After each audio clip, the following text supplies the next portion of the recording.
Bismillahirrahmanirrahim. Elhamdülillahi Rabbil alemin. Ve salatu ve selamu ala nebiyyina Muhammedin ve ala alihi ve sahabetihi ecma'in. Rabbi şrah li sadri ve yessir li emri ve hlul uqdeten min lisani yefqahu qawli amma ba'd.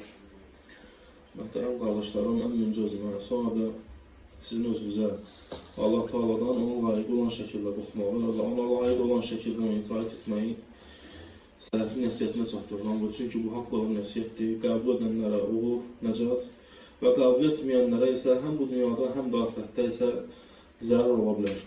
Allah Teala bizi o zərərlərdən qorusun. Və bugünkü gündə müsəlmanlar üzərində olan bəzi haqlarına toxunacağıq. O haqlar ki, əslində qalsa, o haqların bir tərəfi artıq haramlara düşür. O da əsas ikisi olur. Minnət və istehza. Müsəlmanın müsəlmana minnət qoyması və müsəlmanın müsəlmana istehza etməsi. Elə baxaq, şəriətimiz, dinimiz, yəni Allah Teala bizə minnət qoymaq barəsində və müsəlmanın müsəlmana istehza eləməsi barəsində, yəni özündən aşağı edib alçatması barəsində Allah Teala insanlara, müsəlmanlara xüsusilə də nəyi qadağan edib və nədən çəkindirib? Peyğəmbər sallallahu əleyhi və səlləm buyurur ki, 3 sinif insan olacaq qiyamət günü ki, Allah Teala onları danışdırmayacaq. Və Allah Resulü buyurur ki, öz xəzlədiyini minnət qoyan, yəni qarşısındakini, xəzlədiyi bir müsəlmanı, xəzlədiyi qardaşı, sanki ona möhtac imiş kimi davranan, minnət budur qardaşlar. Qarşısındakı müsəlmanı alçatmaq, minnət alçatmaqdır. Minnət alçalmaqdır. Baxmayaraq ki, o minnət qoyan Allah yolunda xəzləyib, Allah'a ibadət etsə də bilər. Və ikincisi isə Allah Resulü buyurur ki, öz malını, ticarətini yəni, öz malını satmaq üçün yalandan danışan, hətta baxmayaraq ki, onun yalan danışdığı şeylər, malı yaxşı olsa da belə, satdığı şey yaxşı olsa da belə, artıq tərifləməyi şəriət qadağan edib. Və Allah Resulü ikincisini buyurur, deyərdi ki, öz malını satmaq üçün yalandan and içən. Baxmayaraq ki, yalandan Allaha belə and etsə. Yəni, vallahi, bu belədir, belədir, belədir. Baxmayaraq ki, anında tövhid olsa da belə, Allah Teala onu qiyamət günü danışdırmayacaq. Yəni, layiq olmayacaq ona. Və üçüncüsü isə Allah Resulü Muhammed sallallahu buyurur ki, isbalına riayət eləməyən. İsbal kişinin geyimidir. Və kişinin geyimi topuqdandır. Ən uzun halda. Ən qısa halı deyil. Ən uzun halıdır. Kişinin geyiminin topuqdan olması ən uzun halıdır. Qısa halı deyil. Qadınlar istisna təbii ki. Və Allah Resulü Muhammed sallallahu aleyhi ve sellem buyurur ki,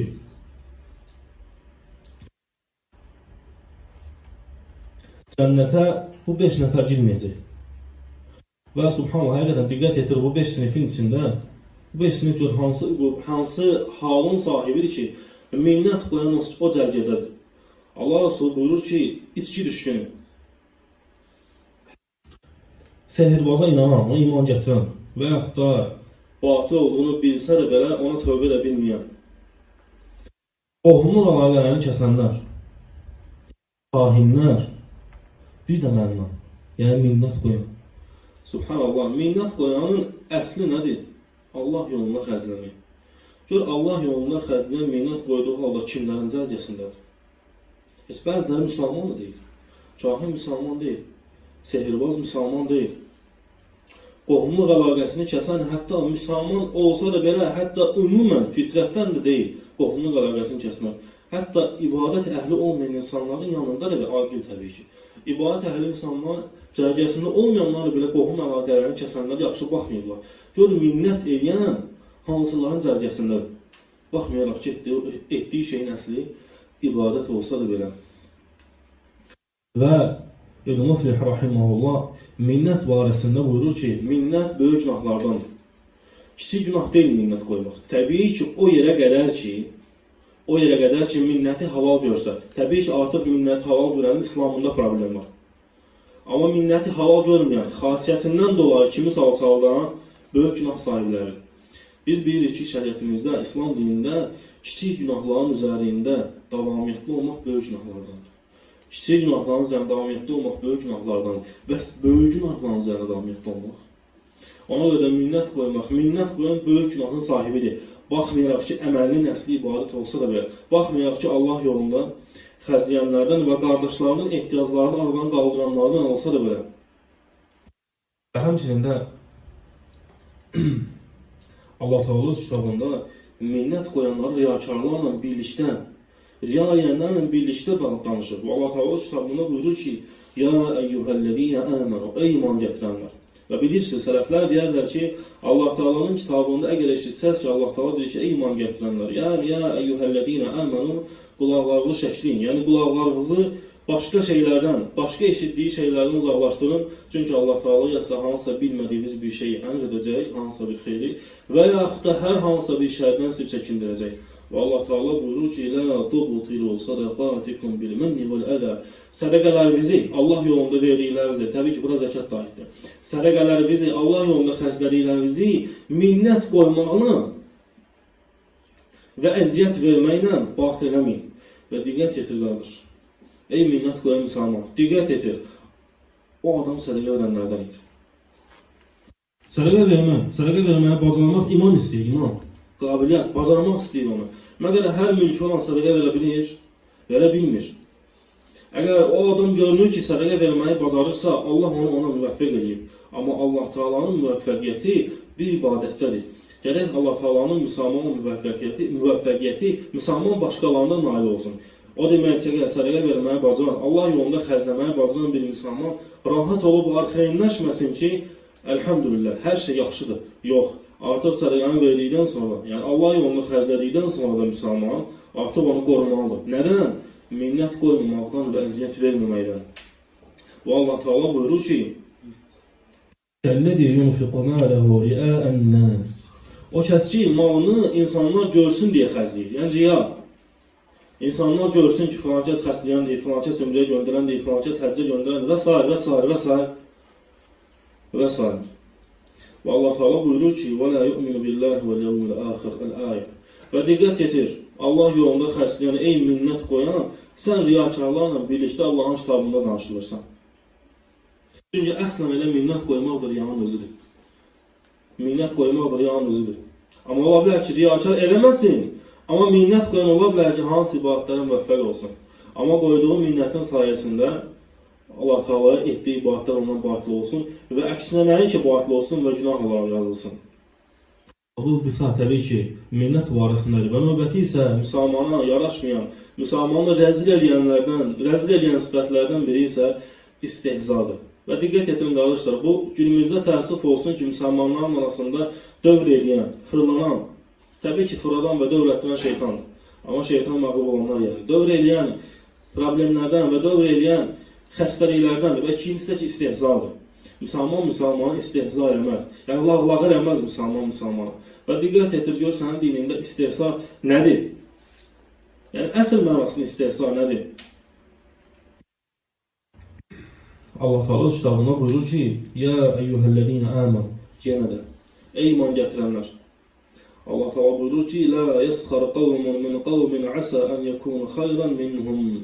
Sizdən bir qovun başqa bir qovmu məsxərəyə qoymasın, yəni lağlağaya qoymasın. Ola bilər ki, məsxərəyə qoyanların üstün olsun. Və diqqət yetir, aqil insan kimi lağı qoyar? Əysi insanı, naqis insanı, aqil insanlar təbii ki. Düzdür, təbii ki, o aqillər ki, fitrətdir, dinindəki aqillər yox. Dində aqil olan insanlar, fəhmli olan insanlar heç vaxt kimsə məsxərəyə qoymazlar, lağa qoymazlar. Amma ümumən aqil insanlar, ağıllı insanlar yalnız əysi insanlar, aşağı təbəqə, yəni dinində, ağlında, həyatında aşağı olan insanları məsxərəyə qoyarlar. Və diqqət etir ayənin özündə. Allah Teala buyurur ki, ayənin özündə Əsə ən yəkunu xayran minhum. Ola bilər ki, lağlağaya qoyulanlar, istehza, məsxərəyə qoyulanlar onların özündən üstün olsun. Yəni, bu onu göstərir ki, insan hətta aqil olsa da belə çaşa bilər. Ona görə də şəriət bu şeydə fitrətli insanlara qadağan edib. Ola bilər ki, zahirən görürsən ki, o layiq olsun. O lağa qoyulmağa, istehza olunmağa, məsxərəyə qoyulmağa ola bilər ki, layiq olsun. Zahirən sənin gözlərinə görə. Amma Allah Teala səni orada da öz başına qoymar. Və Allah Teala ki, la yəsxar qavmun. Və sonra Allah Teala buyurur ki, və la nisa'un min nisan əsə ən yəkunu xayran minhun. Və həmçində qadınlar bir-birlərini və həmçinin qadınlar bir-birlərini nağa qoymasınlar. Əslən belə şeylər naqis qadınların sifətidir. Və təəssüf olsun ki, kişilər bu sifətlə sifətləndir hərdən. Amma indiki dövründə çox təəssüf olsun. Və Allah Teala buyurur ki, وَلَا تَلْمِزُوا أَنْفُسَكُمْ və bir-birinizi alçatmayın. Ola bilər, qəribə ola bilər ki, deyə bilərsiniz ki, bugün kimdir bir-birini alçarlar? Zarafatlar, lağlağalar. Ola bilər ki, sənin kiminsə alçatmağın onun xoşuna gəlsin. Ola bilər. Ola bilər ki, o ondan gülsün, desin. Çünki təəssüf olsun, gör, nə qədərdir bugün müsəlmanlar ki, hətta deyib gülə bilməyənlər kimlərisə çağırır öz məclislərinə. O desin, gülsün, güldürsün cəmaat. Hətta bizə lağa nəsə belə, biz gülək.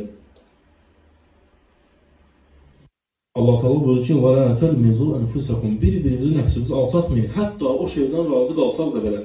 Adınız fərqi yoxdur. Bəzi qoyma, bunun adını zarafat da qoya bilər. Kimlərsə bunu ərkim çatır da qoya bilər. Və s. Çünki bu nəfsi, bu bədəni Allah Teala bizə verir və bizə ixtiyar verir. Amma elə ixtiyar var ki, bu bizim olsa belə Allah Teala ixtiyar verməyib. Allah Teala məsələn, qoyun ətini halal eləyib. Oyunu diri-diri ayağını kəsib yemək olar? Olmaz. Nə olsun ki, o sənindir. Amma əslən olsun ki, Allahın olduğuna görə Allah Teala diri-diri qoyun ayağını kəsib yeməyi bizə haram edib. Yalnız onu öldürmədən kəsmək istisna.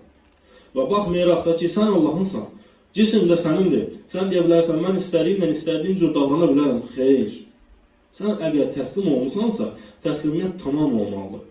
Hətta sənin xoşuna gələn şeylər olsa belə, əgər Allahın dinində qadağandırsa, onlar tərk olunmalıdır. Necə ki, Allah Teala buyurduğu kimi. Və ayənin ardında isə Allah Teala buyurur ki, وَلَا تَنَابَزُوا بِالْأَلْقَابِ və bir-birinizi pis ləqəblərlə çağırmayın. Bu günün halı. Baxmayaq ki, o ləqəbdən o razı qalsa da belə, hələ biz danışmırıq ki, o ləqəbdən sıxılanlar, hələ biz danışmırıq ki, gücü qüvvəti olmayıb, o ləqəbi ömür boyu eşidənlər, hələ bundan danışmağın yeri bu zülmdür zaten, əslən. Hələ biz danışırıq ki, o şeylərdən razı qalanlar, pis ləqəblərdən razı qalanlar. Və Allah Teala buyurur ki, بِئْسَ اسْمُ الْفُسُوقُ بَعْدَ الْإِيمَانِ İman gətirdikdən sonra pis adlarla çağırılmaq nə qədər də pisdir. Yəni müsəlman. Yəni müsəlman iman gətirdikdən sonra, təslim olduqdan sonra pis adlarla çağırılar. Hələ sənin adının qabağında müsəlman adı, o sifət var sənin adının qabağında. Məgər o sifətin qabağında, yəni o adın qabağında hansı bir adı qoymaq lazımdır ki, o müsəlman sözünə uyğun gəlsin. Yalnız gözəl şeylər, gözəl sifətlər, gözəl xasiyyətlər. Və Allah Teala ayənin davamında buyurur ki, وَمَنْ لَمْ يَتُبْ فَأُولَٰئِكَ هُمُ الظَّالِمُونَ və kim ki, və belə şeylərə, bunlara tövbə etməzsə, onlar zülm eləyənlər, zalimdilər. Subhanallah lazım. Mescidə gəl get, Ramazan orucunu tut, həccə get, ümrəyə get, amma sənin Allahın kitabında da zalimdir. Amma sənin Allahın kitabında zalimdir. Bu qədər ibadətlərin içində. Nəyə görə? Bəlkə sən gecə namazlarına da qalxırdın. Bəlkə sən həqiqətən də minnət qoymadın. Bəlkə də Allah yolunda xərclənlərdən. Nəyə görə? Kiminsə alçatmışsan ona görə və kiminsə istəmədiyi ləqəbi ona qoşmuşsan, bir və ikincisi istədiyi ləqəbi qoşmuşsan və hətta o razı olsa da belə o ləqəb müsəlmanın yarışmayan ləqəb olduğuna görə. Subhanallah, bu iki şeyə görə sən zalimsən. Özü və təbii ki, ən birinci, bunlar birinci nəfsin özünə zülmdür. Müsəlman özünə zülm edir. Çünki onlara görə, bu etdiyi xətalara görə çəkəcəyi əzabı onun öz nəfsi çəkəcək qiyamət günü. Öz nəfsin, öz bədənin qalacaq əzabı. Birinci özünə zülm edir. İkincisi də qardaşlarına zülm edir. Və İbn Abbas radiyallahu anhu və həmçinin Mücahid rahimehullah, Sa'id ibn Cübeyr və sahabələr və bəzi tabinlər də deyirlər ki, وَلَا تَلْمِزُوا أَنْفُسَكُمْ ayəsini şərhdən deyirlər ki, bu tən eləməkdir. Müsəlmanın müsəlmana tən eləməsi. Yəni, özündən aşağıya qoyması. Hələ bu qədir qiyməti olanlara aiddir. Bəs qədir qiyməti olmayan necə? Bəs qədir qiyməti olmayan kimisə aşağılanması necə? Hələ sənin qədir qiymətin var, ucasan. Ya az hanıva görə, ya ailəvə görə, nəsəlvə görə, və yaxud da pulva görə, nəyəsə, hansı ki Allah halal etdiyi, fəxr etməyə icazə olan şeylərə görə. Bəs olmuyor. İbn Kətir rahimehullah buyurur ki, Peyğəmbər sallallahu aleyhi və səlləm lağlağıdan çəkindirdi. Və Allah Rasulunun son əməllərindən idi. Və nə üçün son əməl deyirik? Allah Rasulu Sonra, çünki hərdən şəriətdə bəzi şeylərin hökmü dəyişirdi və bəzi şeylərin hökmü ağırlaşdırılırdı. Və necə ki, bilirsiniz, içki əvvəllər halal idi, sonradan sonra halal oldu. Baxırıq, şəriətdə son, hansısa bir əmələ son olaraq hansı hökm qoyulur. Ona görə hərdən işləndə ki, Allah olsun, son əməli idi, yəni bu əməldə sondur. Yəni onu dəyişmək və təvil etmək haramdır. O mənaya gəlir.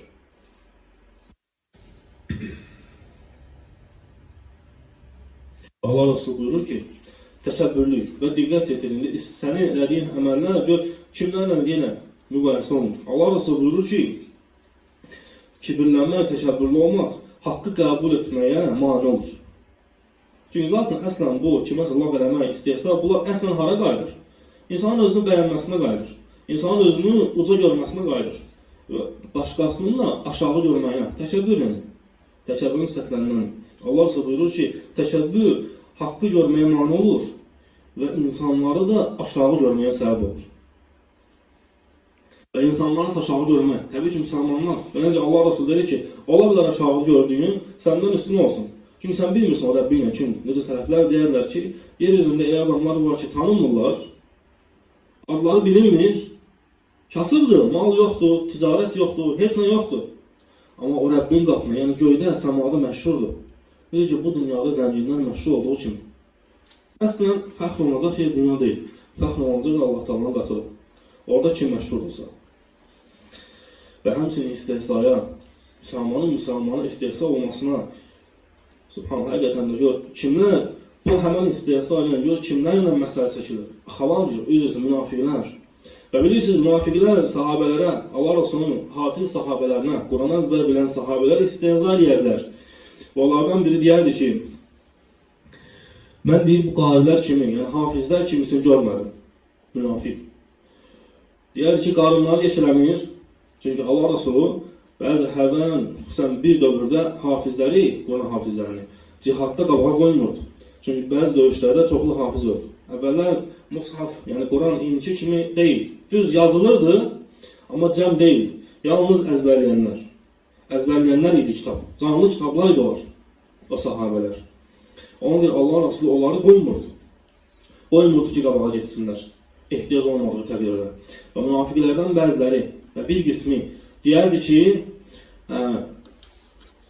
necə də yəni onları pisləmək necə əzayib bir qarilərdir bunlar. Qarınları böyüyür, düşmənlə qarşı-qarşıya gəlsə qorxaqdırlar. İstihza edir. Və sahabələrdən biri deyir ki, vallahi sən Allah Rasuluna deyəcəm. Və Allah Rasulü Muhammed sallallahu aleyhi ve sellem'in bu çatdırılır. Və Allah Teala öz Rasuluna vəhy nazil edir. O deyənləri görə, o söz deyənləri görə. Və Allah Teala öz kitabında buyurur ki, və o haqq nazil olandan sonra Allah ibn Ömər radiyallahu anh buyurur ki, onlar Allah Rasulunun yanına gəlib deyirlər ki, Allah'tan bizim üçün bağışlanma istər. Və Allah Rasulü isə onlar hər dəfə gəlib. Allah Rasulundan o bağışlanmanı istəyəndə Allah Rasulü onlara bu ayəni oxuyurdu. Əbillahi və ayətihi və rasulihi kuntum təstəhzi'un. Siz Allahla, onun ayələri ilə, onun Rasulü ilə istehza edirsiniz? İstehza elədiniz. Sol ortaya çıxarlar. O adam qariləri istehza eləmişdir. Allaha və Rasulü istehza etməmişdir ki. Düzü, qari istehza. Yəni, Quranın hafizlərini istehza etmişdir. Lağ eləmişdir, yəni. Həmən o sahabəyə istehza olmalıdır. Zaten səbəb Allahın kitabı idi. Onlar hafiz olduğunudur Allah Rasulları qarşı, yəni cihadda önə getməyə qoymur. Və bugün həmən olunan istehza təəssüf olsun ki, yenə var. Dolayısıyla yollarla. Dönədə də eşitmişsiniz ki, filankəs hansısa bir tələbənin dönədə deyir ki, nə boyda olur. Dolayısıyla yollar nə olur? Dolayısıyla yollar həmən sözlər deyilir. Subhanallah, istehza eləyən, lağ eləyən. Gör kimlərin cərgəsində zikr olunur. Gör kimlərin yanında sən zikr olunursan, ey müsəlman. Bəli, sən müsəlmansan, biz səni müsəlman görürük. Amma gör sən kimlərin yanında danışılırsan. Və Allah Resulü və Allah Teala deyərdi ki, "Lə tə'təziru qad kəfərtum ba'də imanikum." Üzr istəməyin, artıq siz iman gətirdikdən sonra kafir oldunuz. Və şeyxlərdən bir dəfə soruşuldu ki, insan sələfidir. Haqqı bilir. Onu bildiği halda istehza eləsə, bildiği halda, yəni cahilliyi tam olarak üzerinden qalxıb. Onu bildiği halda istehza eləsə, Allah'ın dinini istehza eləsə, tövbə eləsə Qəbuldur, deyiyor. Necə ki, qəbul olmadı. Biz səhih olsun, əzizim Allah bilir, tövbə qapısı açıqdır. Amma məsələ ehtiyatlı olmalı, məsələ təhlükəlidir. Çünki istehza, ola bilər Allaha şərik qoşan bağışlansın. O qoşduğu şərikləri din görsün. Elə bilsin ki, Allahın dinindən, Allahsınlar onu.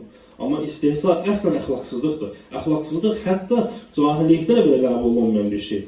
Yəni, hansı cahillik, hansı dinlə kənarda olan insanın fitrətində Allahlığa yaxşı qəbul olunur? Onlara həmişə təlxəy kimi baxırlar, təlxəylər. Xüsusən də xeyli olan şeylərə lağ eləyənlər. Və bu şeylərdən sonra, qardaşlarım, insana, görürsünüz, bu şeylər heç bir fayda verməli. Amma bunların qarşılığında insana fayda verən bir şey var. Və bu şeyləri müalicə etmək üçün müsəlmana bir dərman var, bir fayda var. O da müsəlmanın Rəbbinə səlim qəlblə qayıtması. Necə ki, Allah Teala o kitabında buyurur ki, İllə mən ətəllahə və qalbin səlim. Yalnız Rəbbinə səlim qəlblə dönən istisna. Allah Teala bu ayənin önündə nə buyurdu? Əl-yevmə la yenfə'u məlun və la bənun. Qiyamət günü yəni. Nə mal, mülk, nə də övladlar fayda verməyəcəklər. Yalnız fayda verən şey Allaha dönən səlim qəlb olacaq. Və diqqət yetir, aqil bir insan, ağıllı bir insan, hətta müsəlman, diqqət yetir, Allah Teala verir ki, mal və övladlar fayda verməyəcəklər. Ağıllı bir insanın qazancı yalnız övladları üçün, ailəsi üçündür. Sonra artıq Allah yolunda xərcləriyə zəkat və yaxud da sədəqə üçündür. Elə deyil. Ağıllı insan ailəsindən kənara pul xərcləyər, birinci ailəsinə. Və Allah Teala deyir ki, mal, mülk və övladlarınız fayda verməyəcək. Yalnız nə fayda verəcək? Yalnız Allaha qalınan səlim qəlb. Və sələflər deyərlər, sələflər, bəzi sahabələr xüsusilə də açıqlayarlar səlim qəlbləri. Bəzilər deyərlər ki, Allaha şərik qoşmayan qəlb. Və bəzilər deyərlər ki, əməllərini islah edən və o Allaha və Rasuluna tabi olan qəlb. Amma bəzi sələflərdən biri Uthman Neysabur, Abu Uthman Neysabur rahimehullah buyurur ki, soruşanda ki, qalbin səlim, səlim qəlb nədir? Allaha qayıdan, fayda verən səlim qəlb nədir? O deyərdi ki, bidətdən uzaq olan və sünnəyə uyğun, sünnəyə tabi olan qəlbdir. Və bidətdən uzaq olan qəlb və sünnəyə tabi olan qəlb səlim qəlb sayılır. O qəlbdə nə istehza ola bilməz, nə kimisə adlarla çağırmaq ola bilməz, nə də o öz Allah yolunda etdiyi əməllərinə görə və xüsusilə də xərclədiklərinə görə minnət qoya bilməz. Çünki sünnə onları qəlbdən çıxardır. Və kimin ki qəlbində varsa o şeylər, artıq onu göstərir ki, onun qəlbində sünnənin qədir qiyməti azdır. Əzin Allah bilir, o subhanəkə Allahın bihamdik, əşhədu ən la ilahə ilə ənt, əstəğfirullah, və ətubu ilayk.